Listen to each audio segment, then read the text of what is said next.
Akulira ebyokulonda olunaku olwa Tuesday twali tugenze okuziika ebakayi nga tugenze kuziikirako munnaffe yali afiiriddwa maama we the names Sebufu Bonnero. Tuba tukomawo mu mmotoka twalimu bana, emmotoka yange gye twagenderamu twalimu nze, netubeeramu ne Rema, netubeeramu ne Eddie Kayabula, netubeeramu ne Jovas. Tuba tukomawo nga tutuuka Empigi netugwa mu roadblock, we thought it was a normal roadblock. Netuyimirira, okuyimirira netusanga ab'amagye abaali mu leeya ne bajja ne baggulawo emmotoka mu busungu ne batunyoola, tugamba what have we done, nga tebatutukiza kwogera kintu kyonna. Ne batukwata ne batukyusa esi ne batukyusa ebikono ne batupushinga ne bateeka mu drone. Okutuula mu drone ne batuggyako amasimu nga bintu byali happeninga so fast. Okutuggyako amasimu ne batusiba ne Rema, aye ne batujja mu mmotoka gye twalimu abana, aye ne batufuluma ne batuteeka mu ndala nga batwawudde n'abasajja abakyala ne tubeera ffekka. Twayisibwa bubi wano mu kutukwata, batukwata bubi. In fact ate munnaffe Rovans yakosebwa nnyo. Lwaki yakosebwa? Nga essimu ye balowooza agigaanidde, so n'essimu yali egudde wansi w'entebe era yakosebwa eriiso munaaba mumulabi. So ne batuvuga ekiro nga batubisa amaaso tumanyi gye tulaga ate nga batusibye. So mu mmotoka gye twali mwalimu omukyala yatugamba muli bakyala bannange, we mulaga bagenda batokyalinga naye mukoperatinge mwogere bonna bebababuuza. Ne batuvuga ne tutuuka mu kifo kye tutamanya era ne batufulumyamu nga batukutte ne batutuuza wansi. Then ne batandika otubuuza amannya gaffe, lwaki tuli mu NUP, bye twali nabyo ne babituggyako, byonna bye twali nabyo ensawo ne babirikodinga. Then ne batutwala mu kaseeru mwe twali, twasangamu abakyala abalala ne tutuula omwo kati nga tetumanyi we tuli. Nze ekintu ekyasinga okungumya nganzi kinasooka okugamba Rema nti oba batutta oba batukola ki, the comfort I have, my family egenda kuntwesinga kuba motoka yange mulimu truck. So ekiro ekyo ne twebaka enkeera ne batukeererako ssaawa nga 3 ne banona Rema ne bamutwala for interrogation. Yalwayo of course nga ndi restless. Tetwalya that day because twali ku tension. Tumala 4 hours ne bamukomyawo nange ne batwala. Ebibuuzo ebatubuuza lwaki twajoininga NUP, ne bambuuza nze ani eyanconnectinga ku Honorable Kyagulanyi, ne bambuuza lwaki mu bantu bonna yaneeteekamu obwesiga okulira akakiiko ako, ne bambuuza oba bampadde ssente esobola okugenda ne mbakolera, ne bambuuza programs zetulina mu by-election gye tugendamu akaluke kawempe, ne bambuuza fanda waffe yaani atufandinga, ne bambuuza lwaki abantu batwegattako nnyo, kiki ekiri wano, how do we convince people okwongera okutwegattako mu bungi. Ne batubuuza about gye twasomera, ne batubuuza emirimu gy'abantu tugikola tutya, baani abatukulira wano, ne batubuuza financial controller yaani, ne batubuuza ntegeka ki gye tulina mu kalulu akaddako, strategies gye tulina buli district, how do we connect, era baani abakola emirimu egya president waffe. So bebadde batubuuza, naye ng'ekintu ekyetusinga okumanya ekikulu ne batugamba they can crash and they are ready to crash NUP within 1 month. Abductions zikyagenda nyingi era akaluke kawempe is going to be worse, not going to be a normal by-election. Kati we baatu ne tubeera omwo mu room ssaawa zaabadde nga ziwera 11, 12 kubanga tomanya budde ki. Ne bajja ne batufulumya nze ne Rema. Rema was going through a lot of pain. Ne batugamba batwala mu ddwaliro. Kati ne batusiba ate ne batuwa ebintu byaffe ne baddamu ne batusiba. Batusobola kugamba nti ono yabadde ono because twabadde batusibye. Then ne batuteeka mu mmotoka ate ne batutwala okutuggula amaaso nga tuli kireka poliisi. Ne batugamba tukubire omuntu omu ajja atunone naye tabeera looya waffe ate abantu bajja bangi. Tuba tukwata amasimu ne bagamba ate temugakuba. Kati twakatuuka nendaba n'omuntu ng'abuze emmotoka yange ng'agirese ekireka. Ne batuggyako statement ne tuwandiika. Naye ate mu kuwandiika statement ne batugamba abantu tetuyita muntu yenna tugende, tebagenda tuwa police bond. Ne batugamba tuvuge tugende naye tetwogera ku byonna bye twalabye bye baatubuuzizza, tuddeyo tusirike tetwogera na bamawulire bonna. Second time we batukwata nga tumaze okwogera byonna bye twayiseemu tetugenda kyagala. So that's the reason we twavudeyo abana wetu. Yeah, I'm Mase Walkamba, head of EMC. On Tuesday this week, we had gone for burial. One of our colleagues by the name Mary had lost a mother, so we went to Rakai for burial. But on our way back, we found, and we thought that it was a normal roadblock. So they stopped us, we stopped. Only to stop, we found people with guns. They forced us to leave the car forcefully. They strangled our necks, our hands. They pushed us into a drone. There were many drones there and security guards there. They pushed us into a drone, pushing us, slapping us, boxing us. In fact, they were saying, "You are foot soldiers, why can't you run? Why can't you run?" So we entered into a drone. They covered our faces with black clothes. So we went, not knowing even where we were going that night. They drove for some time. It took long to reach where we are going, but eventually we reached. We came out of the car knowing where we were going, but there was a lady trying to direct us. So they made us sit on the floor. That's when they started asking us questions. Where are you coming from? They got our contacts, they got our phones, they told us where we come from. Then they told us to rest, and in the morning they are going to interrogate us. They put us in the room where we found other ladies, about 6 of them. We sat, but we didn't know where we were at that time. So in the morning around 9, they came and picked my colleague for interrogation. She was there for some good time, like maybe 4 hours. When she came back, they also called me for interrogation, but the questions they were asking us, especially me, how did I join Akulira, our president? Who connected me to him? Why is it that our president trusted me with that big position in this party? What do we do? How do we connect with other people in different countries and different districts and constituencies? What are our plans for Kawempe North by-elections? Who funds us? Where do we get money that makes us to run the party? Our financial controller, who heads Uganda. Many people are joining us, especially the youth. What message do we give them? Our family backgrounds, where we started from, how much do they pay us here? How do we earn a living to sustain our families? All that.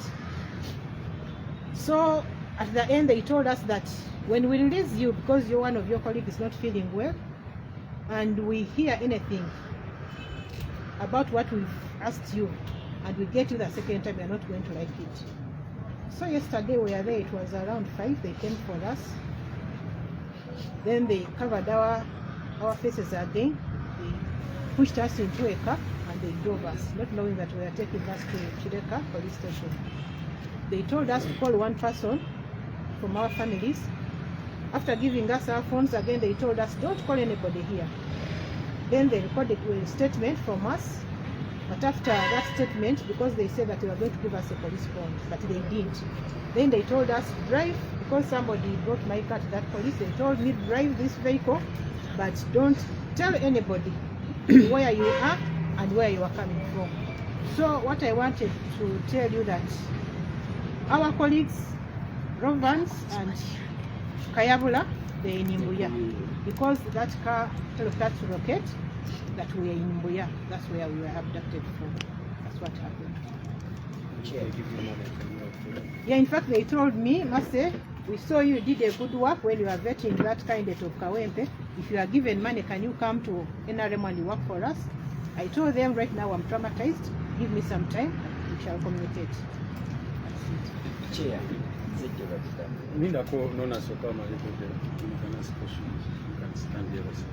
Elinya Rahma Juma Luvoa. Elinya Rahma Juma Luvoa. Atula kachiko k'ebyokulonda KNUP. Twali tuva mu kuzikirako munnaffe John Mary Sebuufu Rakai. Tuba tutuuka mu Fiji ng'oyambuka walisangawo kajjami tulowooza nga alina omujjaamu wa bulijjo akola ki abeerawo. Tugenda okulaba nga abantu bali mu black clothes, embazzi wagabisse basalawuliza emmotoka yaffe. Gamba ne tusenda biramu ffenna okwagala okumanya kigenda mu maaso. Ekyaddirira get out your phones. get out your phones. Okufuluma ofunako ekikuba. Nze bankuba waya ku mugongo ne kabina. Nemba ntula binuma. Kati ne bateeka mu drone okusooka bateeka mu emu. Rovan zisimu ye nga tagiraba. Ne batubuuza adi n'essimu kikaaki. Of course tuyinza otula mu mmotoka yemu naye nga simanyi munnange essimu gyakola ki gyakutte kwa buli omu alina ssimu ye. N'abagamba nange essimu sigirina ne bamukebera ne tumugamba nga kale twogere naye ffe ne mugamba Rovan essimu ogirina ogiweeyo kubanga nga bamukuba because the phone was missing. Ngolo zaffe bazitutte zonna already bwe bakwata kyasooka okuggyako is the phone. Kati ne bamala ne batugyamu ffe tetwamanya kyaddira ne batwala mu drone yaffe y'abakyala. Naye mu kugenda omusajja n'ansamba mugongo bw'ati ndaba oli foot soldier can't you move. Nali ngenda kwekwa ku bino ebigundi ebateeka ku nguudo ebyo ebikola boda. Omukyala yansindika bw'ati n'enzira emabega kuba nali ngenda gwako wenti. Kati omukyala oli eyanyamba omusirikale n'ansindika bw'ati ne mekubanga neekonako ekyo ekintu ne tugenda mu mmotoka eyo ne batukebera ne tutuula ne batuzaako obukooko ne batukwekako empingo paka ne batuvuga. Kuvuga ne twetuuka nga tuli awo wantu tutategeera because already zayisanula zigenda mu nyenge gye bajjanga amasimba tukako gajja mu password. Onyo gijja mu password basobodde accessinga yonna. Kati awo twasobola okulaba ku ssaawa ne tuzijjamu ne tuzibalekera amasimu gane tugakola kino tugabawa. Buli omu nga bakubuuza gy'ova gy'osula baganda bo family kwegamba background yo yonna ebyuzo ebyaliko ekiro ne batutwala ne twebakira because nalina complications zange ate sinaawo ddagala ne bampa panado ne tugenda gye tweyasula gye twasanga abakyala abala of course tosobola kuba kino okwebaka tukuba kuzibu because you're wondering what is happening next. Ne tubeerawo kati nkera ku makya saano oba ssatu obanya you cannot tell the time kwanto banasaawo. Ne tuyingira ne bantwala munda mu room bakubuuza ebibuuzo bakuba obudde obungi nnyo okukubuuza ebibuuzo naye ebibuuzo ebakubuuza they use your phone babikola simu yo. Kakati gwe abakyala mutegese okwekalakaasa ne mugamba tetunnateeka kwekalakaasa it's a march to parliament.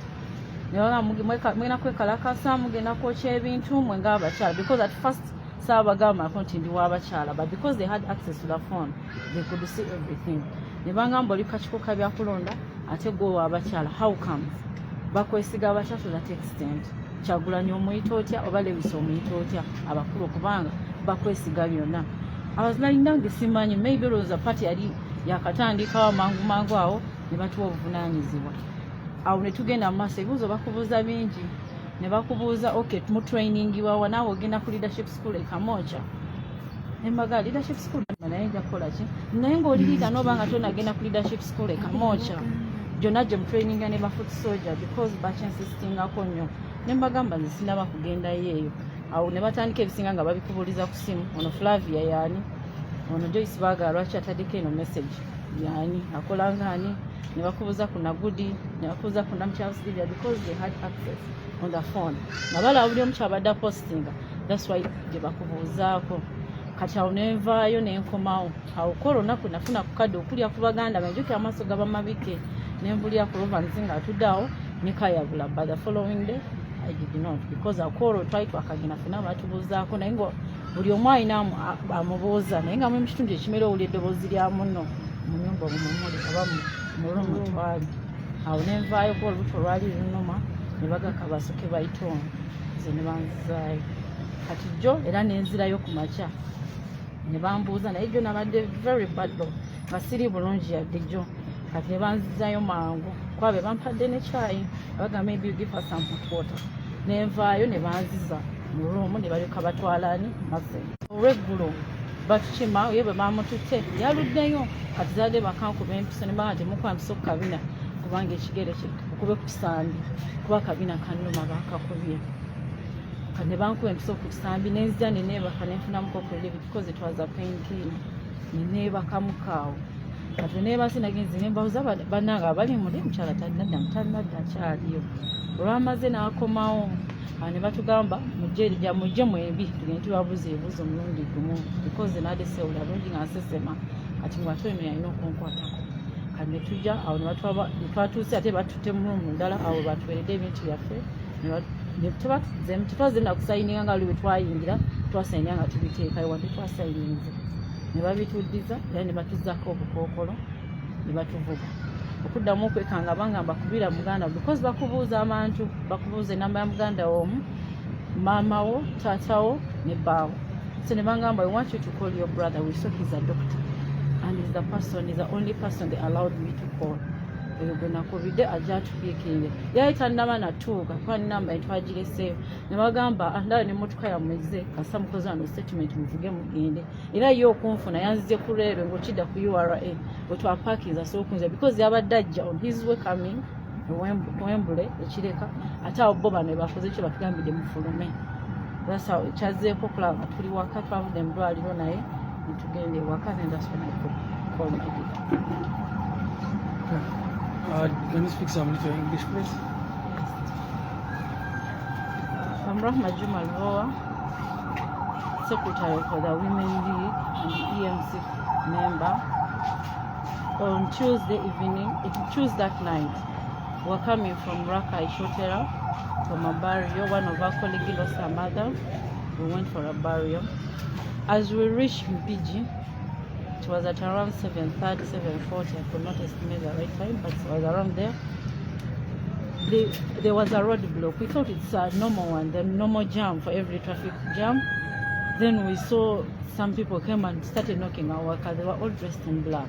Their uniform, the black one. They told us to come out. They were talking in Swahili. So when they saw we didn't respond in Swahili, so they came back to English. Get out, get out. Hurriedly, so people were there. So many cars were there because. So when we got out, you've been beaten. Enter in the car, give them your phone. Before you enter in the car, first give them your phone. So I was beaten at the back because for them they use wires. Even I get a problem with it because it's still painful. When we entered in the car, our colleague never had his phone. I don't know if it had fallen down because when we reached there, they found it. They started slapping him. Where is your phone? Beating him harshly. What is your phone? So they had to transfer us, the ladies, from that car and they went to our car. So I could not tell how did they get the phone because he insisted if it's not down, it's in the car, which we were seated in. So we don't know what happened after. The next thing we knew, as I was going to the drone, someone kicked me down. I'm a foot soldier. I almost bumped my head on this thing they use on the road to put the borders. Yeah, the road notes. Then the traffic officer helped. There's a police officer, still in black, helped me and pushed me back like this. I didn't knock myself. When we entered in our car, they checked us, covered our eyes. They put them. What should I call it? The drone. And put us in the drone and then drove us to a place where we didn't know. Blindfolded until we reached where we didn't know. We get off. We entered inside. Forced us to remove all our passwords in our phones. We reset it. Should not have any password. Then we left the phones with them, and they were online all the time. They have Wi-Fi. The phone can be in airplane mode, but they were online. I don't know how they could do it. Our phones was always on. There they could always complain, your husband is over calling. Tashima was often because he called so much bad and had to call me. So in the morning, we went to the room where we slept. In the morning, I was picked, asked a lot of questions about the women is there, why are we taking the women is there in Masindi, why do we have an activity on 24th? I was like, we wrote to police. If police does not respond, we will not do that activity. We're waiting for the police's response. Because we saw people marching earlier, we thought it's okay. We can also write and they reply. So we're waiting for the reply. That's what I told them. Then they asked me about some names because they were in our groups, the women groups. Whenever they see someone chats with a strong message, they say, who is this one? Who are these women warriors? We want to see the women warriors. I was like, I don't know much about the women warriors because I've just formulated their group. I cannot talk for them. They will first come to me and explain to me what is the agenda, what is protest vote. So those were the questions they were asking me. And how comes Chabla trusted me so much and Lewis to be on the EMC and still lead the women. I was like, maybe I have passion for the women. That's why I could answer them like that. Then eventually yesterday I came back, but I was sick. Eventually yesterday they called me again. I was in a lot of pain with tears. So they had to they didn't take long questioning me. They questioned me for some time. They were like, we take her to our hospital because they have a hospital within. Then they took me to the hospital. They wanted to give me a painkiller injection. I was like, don't inject on my buttocks because it's paining if you cocaine. They injected it on her thighs. Then afterwards, I was sleeping. They took her. They took long. Then brought her back. Then they told us to dress up and we'll go for more interrogation. From there, that's when we found out they're giving us our bags. And they told us, they still blindfolded us and drove us up to Chireka. The only time I get to know that we're in Chireka, when they told me to call my brother because he's a doctor, and says, call your brother. I called my brother. Before even he could reach at Wembley, they told us to drive off because Martha's car was already brought to us. They were like, you drive, they'll find you along the way. By the as I was coming, that's why I came so much sweating. Around here, I found the drones and the vehicles again. I felt so bad because even at night I felt asleep. Whenever I could hear a car, I felt like someone is coming towards me. So when I was coming just along this road, I found them. I had to get off whatever means I was using. I had to foot. Started running like a mad person. I had to buy a Kavera and put in my bag so they don't recognize me because those are not my clothes. I reached at my brother's place. That's where I'm staying for a treatment for now.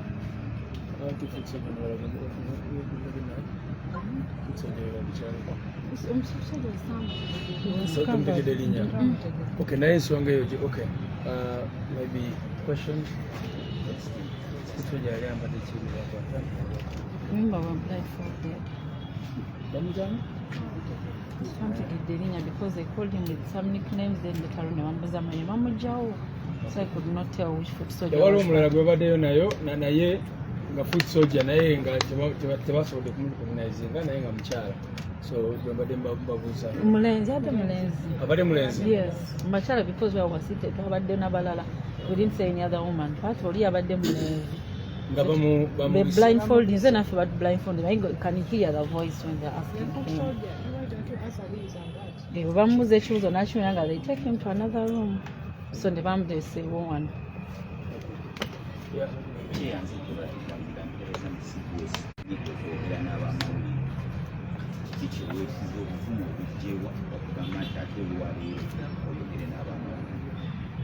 Ekintu ekisookera ddala era kye nabagambye nti siri mumanyi w'amateeka oba bambuuzizza abadde tubawulira bulungi wafunye okutumwa omubiso okusobola okuyamba mu mbeera gy'abayitamu wekakasa otya empisa ye yakubiddwa mu mbeera gy'abadde muyitamu nti ddala abadde ofuna bujjanjabi butuufu?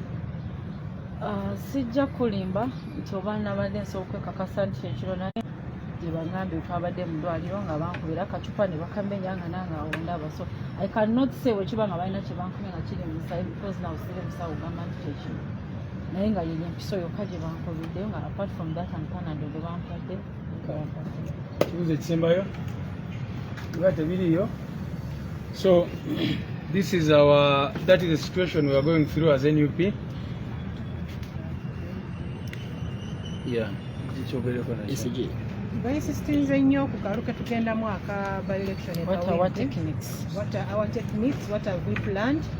Ne bagenda kukola embeera yonna era tugamba abantu bonna bagenda mu kalulu especially abavubuka drone zigenda kukwata abantu bangi bagala kuteekawo abantu buli omu asobola okutya naye nga kakalulu ke tugendamu ekawempe that by-election tegenda kubeera normal by-election ogenda kubeera lutalo. What are our techniques? Anagenda okufaanyiza sente tuzijjawa zitugenda okwesa mu kalulu ako ye lwaki twawa omwami oyo kanso nga flag bearer lwaki tetwawa nsereko kale. Okay, you say that in English. Yeah, they asked us about what were our plans that we planned for Kawempe by-elections, and basing on their questions and the discussions, they were saying that by-election is going to be a normal by-election. It's going to be war. And they asked me as a chairperson of the election management committee, why did I give council a card instead of giving Sereko the flag? SG, maybe you can brief us what is the situation in the party looking at all these things happening since they started abducting, the court and others. Yeah, so friends, you can see what is going on in NUP right now. It's very unfortunate. Many of our leaders, as I speak, are in fear. Some have to change cars. Many of them are not even sleeping at their homes because of the state of panic. Right now, there are some of our comrades who we are looking for. We don't know where they are because yesterday there was a threat that they could be picked up, but we are still trying to call their phones and they are not reachable. We don't know exactly what is happening. So this is a situation that is ongoing in NUP and in our country. You can imagine these harmless, wonderful ladies who sit on our election management committee. Why would they be held in a military facility? Why? And for us, we believe that it was after exposing them, because as you can see, that car had a tracker.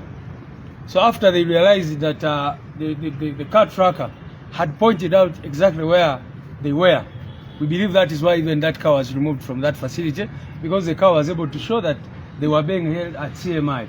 Remember, the whole day yesterday we were trying to ask them where these people were, and they kept saying that they did not have them. So it was after the issue of the tracker was exposed that these people at Mbuya, that they came out to say that. But you can see what we've been telling you. These are the things they've been doing to our foot soldiers and many other people that they abduct. They are always asking them, who funds NUP? What is your next plan? What are you planning to do? Why do you have a lot of support? And all those other ridiculous questions they ask. Right now, we are still looking for a head of mobilization, Chairman Nyanzi Fred Sentam. You all know that he was taken away all these days back, the 4th day now. And up to now, his family, his friends, all of us as a party, we don't know where he is. We moved to police stations, we have moved to different prisons, we've moved to different facilities. Our teams have been there, and no one can account for Chairman Nyanzi. And like I said before that, they took away some of the other comrades from Nasana and other places, and the abductions are still ongoing.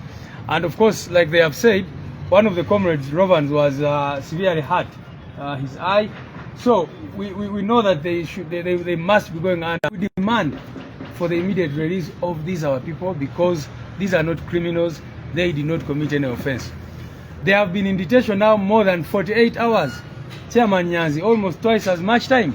And up to now, you know, no one knows where he is.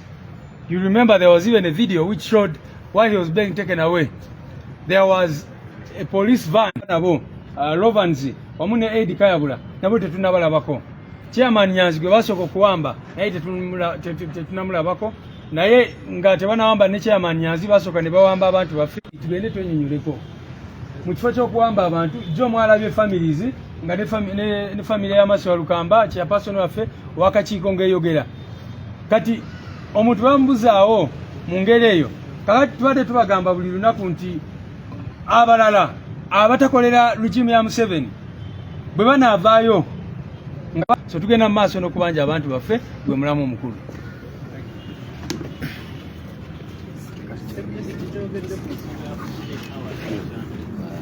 Mu Luganda twavaayo ne twogera ku nsonga, twavaayo ffe ng'abantu ffenna baagala enkyukakyuka mu nsi eno, ne tuterawo gavumenti salesale, era mwalaba bwe bataale nabo bapanikinga ne baleeta Dr. Besigye ekiwandiiko ekyali kyakumuleeta wiiki ejja ne bakisembeza ne bamuleeta. Tumanyi bulungi nnyo nti bali respondinga ku pressure eyo kwe kumuleeta mu civilian court eyo, newankubadde Singiza omulamuzi gwe bayita Singiza era yaddamu n'amusindika mu nkomyo. Naye tumanyi bulungi nnyo nti embeera ekyagenda mu maaso ya bunkenke mu ggwanga, bawamba abantu baffe. Lwamu omu n'ababuulidde bw'abadde ajja wano, drone zasanzeeyo n'abasajja ba counterterrorism n'ebirala, era abadde alina okuva ku piki gy'abadde atambulirako n'atambula ku bigere okutuuka wano. So tujja kuddamu tutuule ng'abakulembeze tulabe ki ekirala kye tugenda okukola, kubanga twabagamba tumanyi bulungi nnyo nti badikiteeta bonna bannakyemalira bawuliriza pressure, teri kirala kyonna kyonna kye bawuliriza era kye tugenda kuzzaako.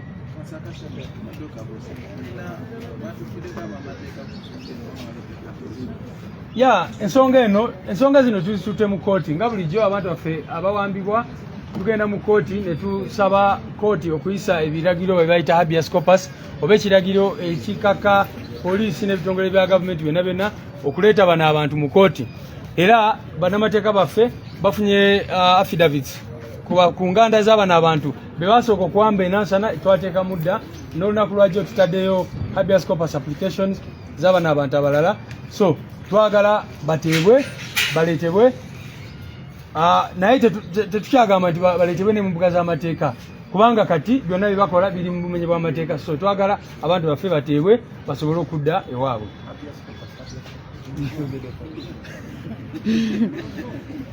Our legal teams have applied for habeas corpus orders to compel the regime to release these people. These are orders that we've been asking for every time. You know, this crisis that is happening at the backdrop of 18 people who were disappeared in 2019, 2020, 2021 NUP supporters who are still missing up today. In some cases we were able to get habeas corpus orders, but up to now the regime has never accounted for those people, and that is why